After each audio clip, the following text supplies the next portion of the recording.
ولو رده علیہ الکلب الثانی،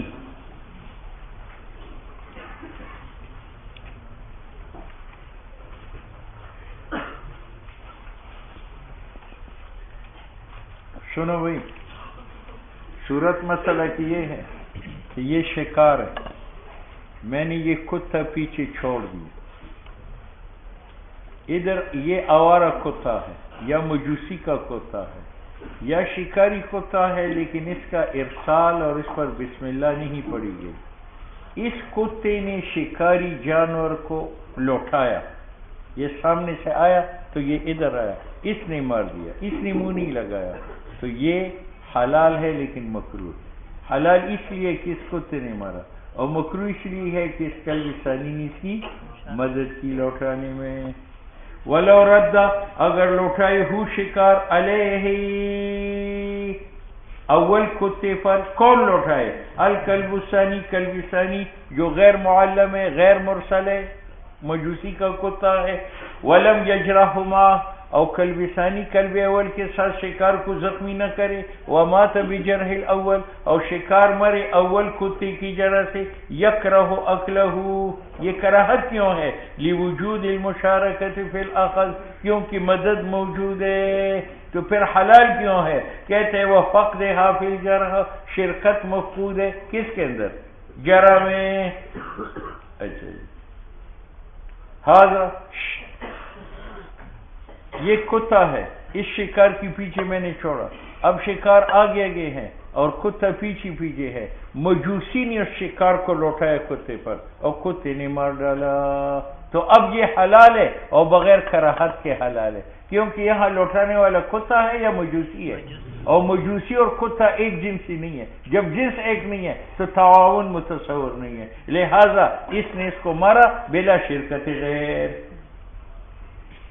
بخلاف ما اذا رده المجوسی، بخلاف اس کے کہ لوٹا لے شکار کو مجوسی آدمی علیہ کتے پر بنفسی ہے، تو لا یکرہو، وہ مکروہ نہیں ہے، لأن فعل المجوسی، مجوسی کا فعل جو رد شکار کا ہے، لیس من جنس فعل الکلب، وہ فعل کلب کی جنسی نہیں ہے، فلا يتحقق المشارکہ، مشارکت موجود نہیں ہے، اور متن کی صورت میں موجود ہے، کیونکہ کلب معلم وہ بھی کلب ہے، اور وہ کلب آوارہ وہ بھی وہ جنس ہے، اور متحقق مشارکت بین فعلین کلبین، کلبین کے دونوں فعلوں میں، لوجود المجانسات، ٹھیک ہے۔ یہ جانور جو ہے نا ایک دوسرے کو دیکھ کر کام کرنے لگ جاتے ہیں۔ اب ایک اونٹ ہے، وہ پانی نہیں پیتا، میں نے پیاسا اونٹ ساتھ پیش کر دیا، تو جب وہ پیاسا اونٹ منہ لگائے پانی پر تو وہ دوسرا بھی لگا لیتا ہے، یہ قانون ہے۔ اب میں نے کتا شکار کے پیچھے چھوڑا، یہ دوڑ رہا ہے لیکن آہستہ آہستہ، یہاں یہ غیر معلم کتا ہے، اس نے دوڑ لگائی شکار کے پیچھے تو یہ تیز ہوا، اور جب تیز ہوا تو اس نے پکڑ لیا اور مار دیا، اس نے مشارکت نہیں کی، تو یہ حلال ہے اور بغیر کراہت ہے۔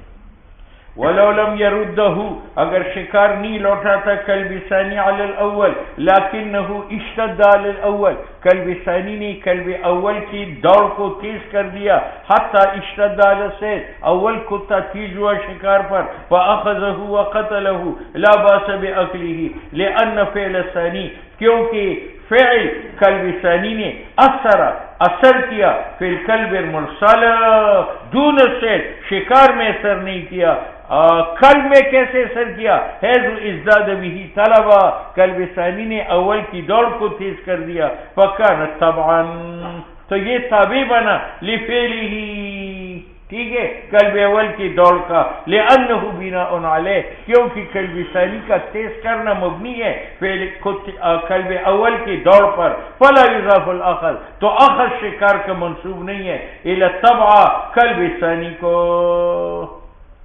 بخلاف میزا کانا رد علیہ، اگر کلب ثانی اول پر شکار لوٹا دے تو وہ مکروہ ہے، لأنہ لم یصر طبعا فیضاف، تو اخذ صید مضاف ہے الیہما، ٹھیک ہے۔ وَإِذَا أَرْسَلَ الْمُسْلِمُ كَلْبَهُ فَزَجَرَهُ مَجُوسِيٌّ فَانْزَجَرَ، یہ کتے کو اگر آپ ایسے ایسے کرے ہا ہو کرے تو وہ تیز ہو جاتا ہے. اب میں نے اس شکار کے پیچھے یہ کتا بھیجا، اب یہ دوڑ لگا رہا تھا لیکن آہستہ، وہاں مجوسی کڑا تھا پھر بگاڑا، اور اس نے ہا ہو کر کے یہ تیز ہوا اور اس نے اس کو پکڑ لیا. تو مجھے سے وہ حلال ہے. کیوں؟ میرا فعل ارسال ہے اور اس کا فعل زجر ہے اور ارسال اقوا ہے، تو ہم اس شکار کو ارسالی مرسل کی طرف منسوب کریں گے، نہ زجر زاجر کی طرف. ٹھیک ہے یا نہیں ہے؟ اس سے بناؤ جو بناتے ہو. ٹھیک ہے، کبھی مجوسی بناؤ کبھی. وہ انہار کے بعد میں اس پر متون بڑے چسپان تھے، وہ جو سوراخ اوپر نیچے، یہ ان مرحلوں سے گزر گیا.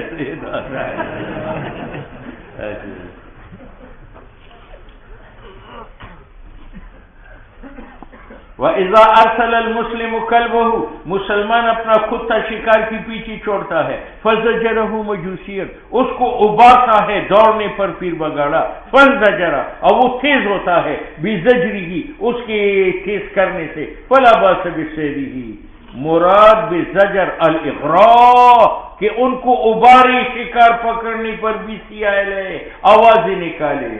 انزجار کا معنی اظہار، زیادت طلب دوڑ کا ہے. اور وجہ یہ ہے کہ ان الفعل، میرا جو فعل تھا ارسال، یرفع، وہ منسوخ ہوتا ہے، بما، ایسے فعل سے، وہ فوقہ، جو میری ارسال سے طاقتور ہو یا ارسال کے برابر ہو، کما فی نسخ الآیات، یہ آیت منسوخ ہے اس سے، یہ تب کہ ناسخ آیت منسوخ کے برابر ہو یا قوی ہو. اور یہاں زجر مجوسی کا دون الارسال، وہ کم ہے ارسالی سیار سے، لکونہی زجر مرتب ہے ارسال پر. اگر میں ارسال نہ کرتا مجوسی اس کو تیز نہ کرتا. وَلَوْ أَرْسَلَهُ مَجُوسِيٌّ فَزَجَرَهُ مُسْلِمٌ، یہ شکار ہے، یہ کتا ہے مجوسی کا، مجوسی نے شکار کے اوپر چھوڑا، مسلمان نے ہا ہو کر کے اس کو تیز کیا، اس کو مارا، تو مجھ سے وہ مردار ہے. کیوں؟ یہاں ایک مجوسی کا ارسال ہے، ایک مسلمان کا زجر ہے، اور مسلمان کا زجر کم ہے اور کم ناسخ نہیں ہوتا. کس کے لیے؟ ارسال کے لیے. لہذا ہم اخذ صید منسوب کریں گے ارسالی مجوسی کی طرف، اور ارسالی مجوسی مبیح شکار کا لیے. وَلَوْ أَرْسَلَهُ مَجُوسِيٌّ، اگر کتے کو چھوڑتا ہے مجوسی، فَزَجَرَهُ مسلم، مسلمان اس کو تیز کرتا ہے، فَانْزَجَرَ، وہ تیز ہو جاتا ہے، لم یوکل، لأن زجرہ، مسلمان کا زجر دون کم ہے یا مجوسی کے ارسال سے. یہی وجہ ہے لم تثبت بھی شعبۃ الحرمت، کہ زجر سے شعبہ حرمت کا باطل نہیں ہوا. جیسے پہلی متن میں مرسل مسلمان ہے اور زاجر جو ہے وہ مجوسی ہے، اس کی زجر سے حرمت کا شعبہ ثابت نہیں ہوا. فاولا الا يثبت به الحل، تو مسلمان کی زجر سے بطریق اولا حل ثابت نہیں ہوگا. اور صرف مجوسی نہیں ہے، ہر وہ شخص جس کا ذبح جائز نہیں ہے، جیسے مرتد، محرم، تارک التسمیہ عامدن، یہ بمنزلہ مجوسی.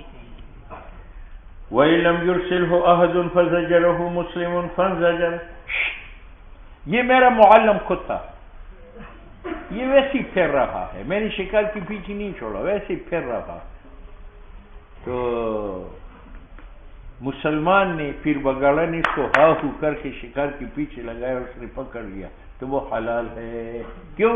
اس زجر سے پہلے ارسال ہے نہیں، تو وہ زجر خود بمنزل ارسال کی ہوا. تو اگر وہ مسلمان ہے تو شکار حلال ہے، اگر وہ مجوسی ہے تو شکار حرام ہے. وَإِلَّمْ يُرْسِلُ أَحَدٌ، کتے کو کسی نے نہیں چھوڑا، فَزَجَرَهُ مُسْلِمٌ، تو مسلمان نے اس کو ابارا، فَانْزَجَرَ، وہ تیز ہوا، فَأَخَذَ الصَّيْدَ فَلَا بَأْسَ بِأَكْلِهِ، لِأَنَّ الزَّجْرَ، کیونکہ زجر جو مسلمان نے کیا ہے، مثل الانفلات، یہ خود بخود آزاد ہونے کے برابر ہے. وہ کتا خود بخود پھر رہا تھا. لِأَنَّهُ إِنْ كَانَ دُونَهُ، اس کو دیکھا جائے کہ زجر مرتب انفلات پر تو اس سے کم ہے اور بنا ہے اس پر، لیکن یہ زجر یہ فوق انفلات سے. کیوں؟ انفلات کتے کا کام ہے، وہ غیر مکلف ہے، اور زجر انسان کا کام ہے، یہ مکلف ہے. فہوا یہ زجر فوق ہے انفلات کے، اس لیے کہ یہ فعل مکلف کا ہے، فاستویا فصلحا، تو یہ زجر صالح ہے ناسخا کہ انفلات کو منسوخ کرے۔ وَلَوْ أَرْسَلَ الْمُسْلِمُ كَلْبَهُ عَلَى صَيْدٍ وَسَمَّ فَأَدْرَكَهُ وَضَرَبَهُ وَوَقَذَهُ ثُمَّ ضَرَبَهُ فَقَتَلَهُ أُكِلَ۔ میں نے بسم اللہ پڑھ کر اس کتے کو شکار کے پیچھے چھوڑا، اس نے اس کو زخمی کیا، اب وہ بھاگنے سے رہ گیا، کتے کو چاہیے کہ چھوڑ دے، لیکن اس نے معاف نہیں کیا، پکڑا زمین پر مارا، پکڑا زمین پر مارا۔ اگر نہ مارتا تو میں اس کو ذبح کر سکتا، تو وہ حلال ہے یا مردار ہے؟ تو کہتے ہیں حلال ہے، کیونکہ کتے کو یہ تعلیم دینا کہ بھئی شکار کو سست بناؤ پھر چھیڑو نا تاکہ میں ذبح کروں، یہ سخت تعلیم نہیں ہے۔ جب نہیں ہے تو وہ شکار کیا ہے؟ حلال ہے۔ وَلَوْ أَرْسَلَ الْمُسْلِمُ مسلمان چھوڑتا ہے اپنا کتا علی صید شکار پر، وَسَمَّ بسم اللہ پڑھتا ہے، فَأَدْرَكَهُ کتا شکار کو پکڑتا ہے، فَضَرَبَهُ مارتا ہے، وَوَقَذَهُ زمین پر پھینکتا ہے، ثُمَّ ضَرَبَهُ پھر دوبارہ مارتا ہے، فَقَتَلَهُ أُكِلَ۔ بات سمجھ میں آ گئی؟ اسی طرح میں نے دو کتے چھوڑے، ایک نے زخمی کیا، دوسرے نے اس کو قتل کر دیا، تو وہ بھی قابل عقل ہے۔ وَكَذَا إِذَا أَرْسَلَ كَلْبَيْنِ فَوَقَذَهُ سست بنائے شکار کو ایک نے، ثُمَّ قَتَلَهُ الْآخَرُ آخر نے اس کو قتل کیا، اُكِلَ لِأَنَّ الْامْتِنَاعَ کیونکہ کتے کو روکنا، عن الجرح بعد الجرح کہ جراول کے بعد جرثانی نہ کرو، لا يدخل تحت التعلیم یہ تعلیم میں آ نہیں سکتا، فَجُعِلَ عَفْوًا۔ ٹھیک ہے،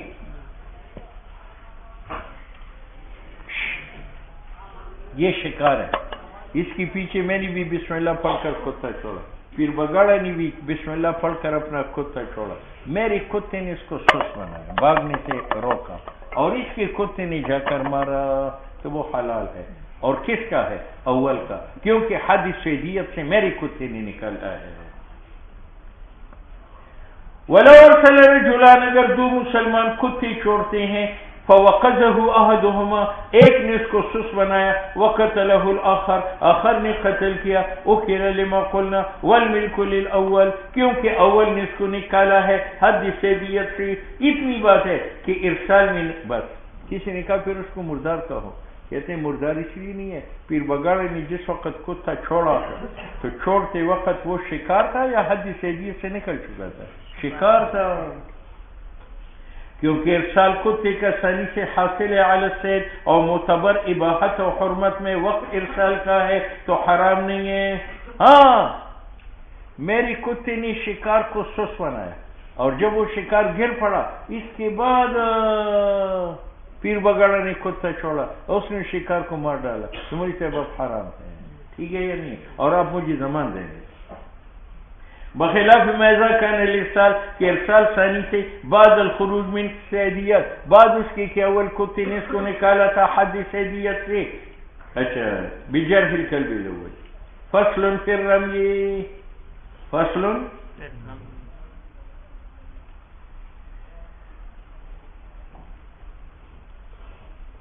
سنو بھائی،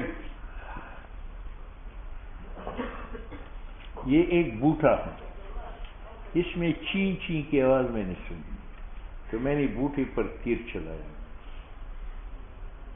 بوٹے پر تیر چلایا، ٹھیک ہے؟ اچھا، اور شکار وہاں مرا، لیکن بعد میں پتہ چلا کہ وہاں پیر بگاڑا لیٹرین کے لیے بیٹھا ہوا تھا، کرتا تھا، تو یہ آواز اس کی، وہ شکار حلال ہے یا حرام ہے؟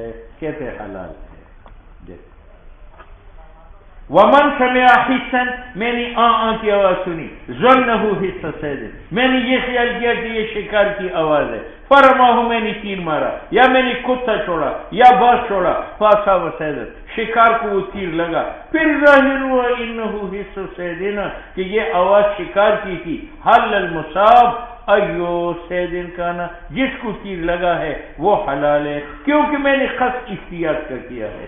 اور امام یوسف فرماتے ہیں نا، اگر بعد میں پتہ چلا کہ وہ آواز سور کی ہے اور تیر لگا ہرن کو وہ مری، تو مولوی صاحب وہ ہرن مردار ہے، کیونکہ میں نے جس کی آواز سنی تھی اس کی طرف پھینکا، اور وہ کیا ہے؟ خنزیر، لہذا یہ ہرن بھی ناپاک ہے۔ امام یوسف سے یہ ہے کہ اس نے خاص کیا ہے من ذالک حصے شعب سے خنزیر لتغلظ تحریم، کیونکہ اس کی تحریم غلیظ ہے. تم نہیں دیکھتے انہ لتثبت الاباحۃ فی شیء منہ کہ خنزیر کی جسم کا کوئی ٹکڑا مباح نہیں ہے بخلاف السباع. ہاں اگر وہ آواز گیدڑ کی تھی اور تیر لگا ہرن کو تو پھر وہ جائز ہے، لأنہ یوسر فی جلدہا کیونکہ گیدڑ کا چمڑا تو پاک ہو جاتا ہے نا. اور امام ظفر نے اس سے خاص کیا ہے ملا یوکل لحمہ، میں نے آواز سنی، میں نے تیر مارا، ہرن کو لگا وہ مری، بعد میں پتہ چلا کہ آواز کسی اور جنگلی جانور کی تھی تو وہ حلال ہے، لیکن اس شرط پر کہ وہ آواز غیر مأکول اللحم جانور کا نہ ہو. اگر غیر مأکول اللحم جانور کا ہو جو بھی ہو پھر وہ ہرن کیا ہے؟ حرام ہے، کیونکہ ارسال اباحت کے لیے نہیں ہے. لیکن وجہ ظاہر کا یہ ہے کہ اسم احتیاط کا مختص نہیں ہے مأکول اللحم کے ساتھ. شکار تو غیر مأکول اللحم کا بھی ہوتا ہے، فوقال فعل احتیاط، تو یہ مارنا تیر کا جو ہے یہ احتیاط ہے اور احتیاط فعل مباح بھی نفسی ہی. اور یہ جو کھانا ہے اباحت تناول کا یہ تو لوٹتے ہے محل کو، اگر محل قابل عقل کا تو کہا جائے، نہ ہو تو نہ کہو. فَتَثْبُتُ بِقَدْرِ مَا يَقْبُلُهُ تو یہ عقل ثابت ہوگا بمقدار اس کے کہ وہ جانور قبول کرے.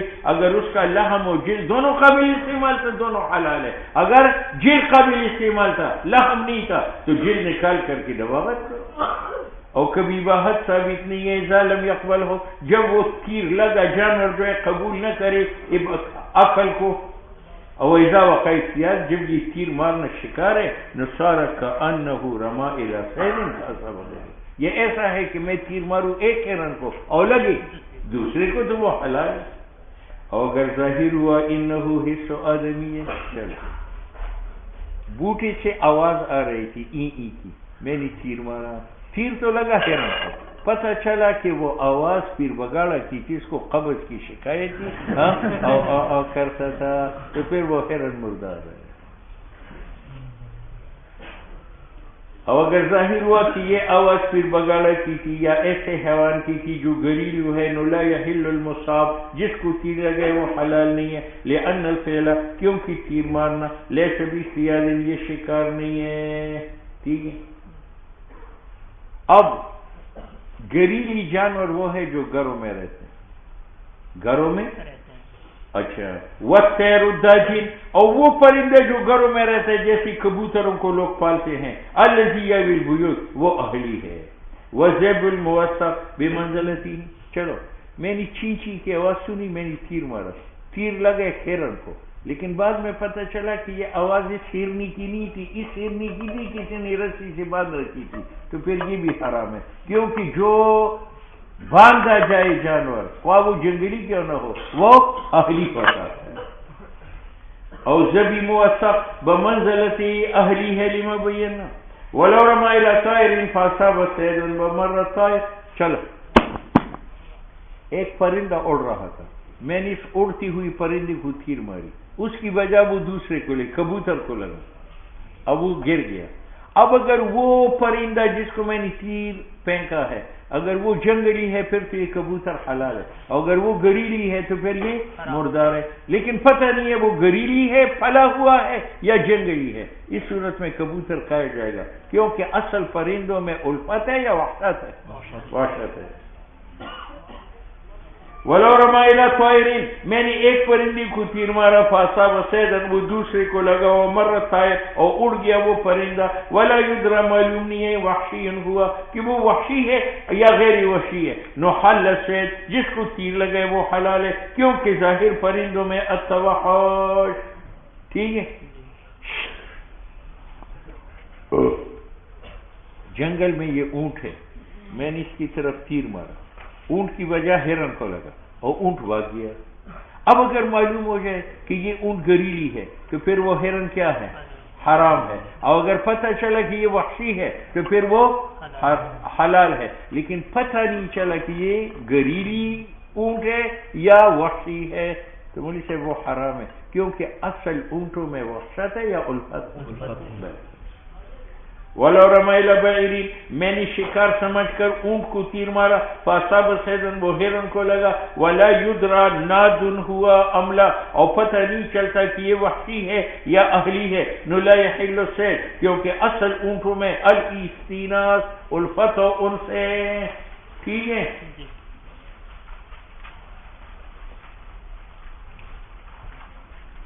ولو رما، میں نے پانی میں مچھلی کی طرف تیر مارا یا صحرا میں ملخ ٹڈی کی طرف مارا، اس کو تو نہیں لگا، ہرن کو لگ گیا اور وہ صید بھاگ گیا، تو مولوی صاحب یہ حلال ہے یا حرام؟ تو بعض نے کہا یہ حلال ہے کیونکہ یہ وحشی جانور ہے، ٹڈی بھی اور سمک بھی. اور بعض نے کہا یہ مردار ہے کیونکہ جس کو تیر مارا ہے وہ ذبح کا محتاج نہیں ہے، اور جس کو لگا ہے وہ ذبح کا محتاج ہے، تو یہ ہم جنس نہیں ہے. ولو رما، اگر میں تیر ماروں الى سمکۃ، مچھلی کی طرف، او جرادۃ، یا ملخ ٹڈی کی طرف، فاصاب صیدن، ہرن کو لگی، نو وہ حلال ہے فی روایتنا نبی یوسف، لانہ صید، کیونکہ سمک اور جراد صید ہے. اور ایک روایت میں یہ کہ یہ حلال نہیں ہے، لانہ لا زکاۃ فیہما، کیونکہ وہ دونوں غیر مذبوح ہے، سمک اور جراد، اور ہرن جس کو لگا ہے وہ مذبوح ہے. ولو اصاب المسموع حسه وقد ظنه آدمی فاذا هو صید یحل. میں نے غلے لیا پیر پگاڑا کو قتل کرنے کے لیے، مجھے کسی نے کہا فلان بوٹے میں چھپا ہوا ہے، میں وہاں گیا تو وہ بوٹا ہل رہا تھا، میں نے کہا یہی ہے، میں نے تیر چھوڑا. اب تیر چھوڑا، پتہ چلا کہ وہ بوٹا ہل رہا تھا، اندر ہرنی بیٹھی ہوئی ہے، وہ مر گئی. تو مولوی صاحب وہ حلال ہے یا حرام ہے؟ وہ حرام ہے کیونکہ تیر چھوڑتے وقت میں نے انسان سمجھا تھا، اور انسان حلال نہیں ہے، تو وہ اس کی جگہ جو ہرنی مری ہے وہ بھی. ولو اصاب المسموع حسه، اگر پہنچ جائے تیر اسی کو جس کی آواز سنائی دے رہی تھی، اور میں نے خیال کیا تھا کہ یہ پیر بگاڑا ہے، فَإِذَا هُوَ صَيْدٌ، وہ شکار تھا، تو یحل، وہ حلال ہے، لِأَنَّهُ لَا مُوتَ، حرام نہیں ہے، حلال ہے. یہ کیوں؟ میں نے سنا، خیال کیا تھا کہ یہ پیر بگاڑا کی آواز ہے، لیکن میرے ظن کے اعتبار نہیں ہے، مع تعینی، جبکہ وہ نفس الامر میں ہرنی ہے. بات سمجھ میں آئی؟